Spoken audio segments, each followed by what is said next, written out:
Okay, good morning everyone. We're going to continue finding equations of these hyperbolas given different information.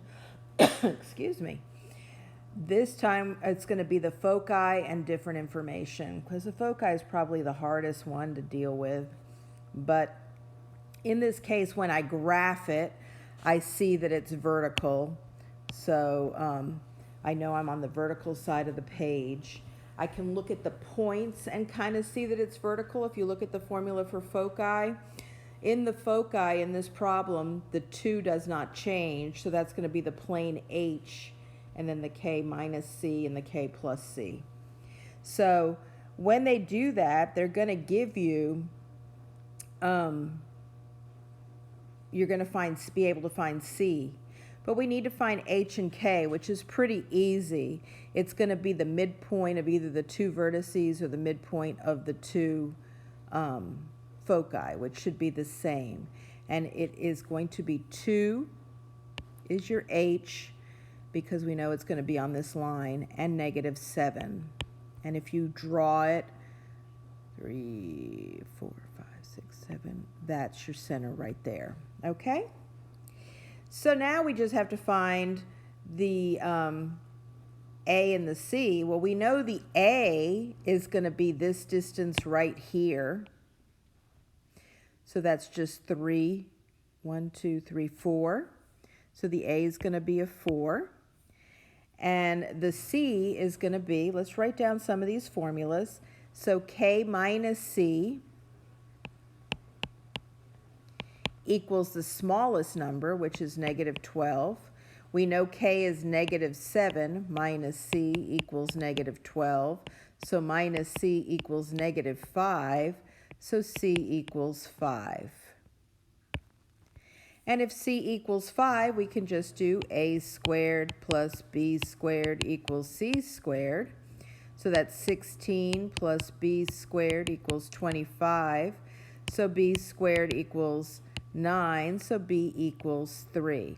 Once we have A and B and H and K, we're ready to write our equation. So we know it's vertical, so we start with the Y. So it's Y plus 7 squared minus X minus 2 squared, and that equals 1. Your A squared goes under the first guy, and your B squared goes under the second guy. So here, okay, so I have plotted the foci and I have plotted the center. And the center is going to be at -5, 10. So we know H and K. The foci are, this is foci, so we have to look at the formula for foci. This is going to be a horizontal, so the formula for foci is H minus C is the first guy.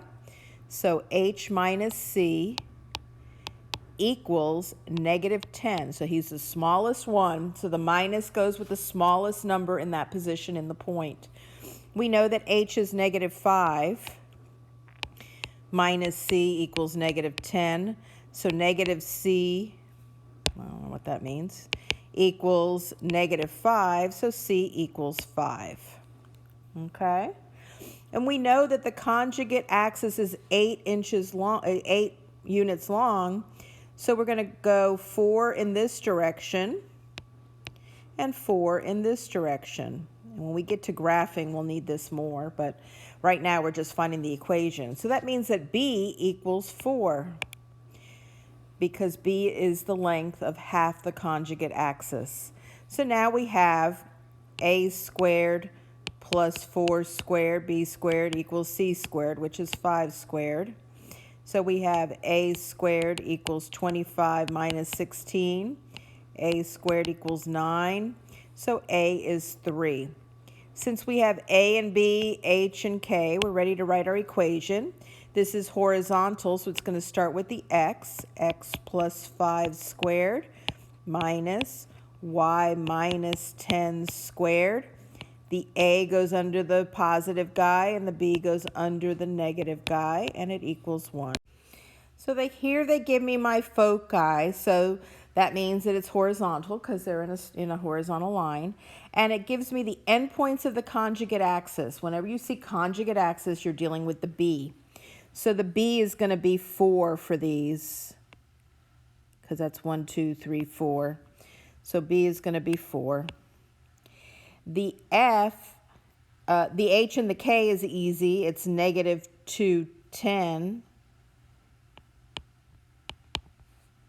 So now they give you the foci. So if the foci are 3, 10 and negative 7, 10, the H minus C equals negative 7, the small guy.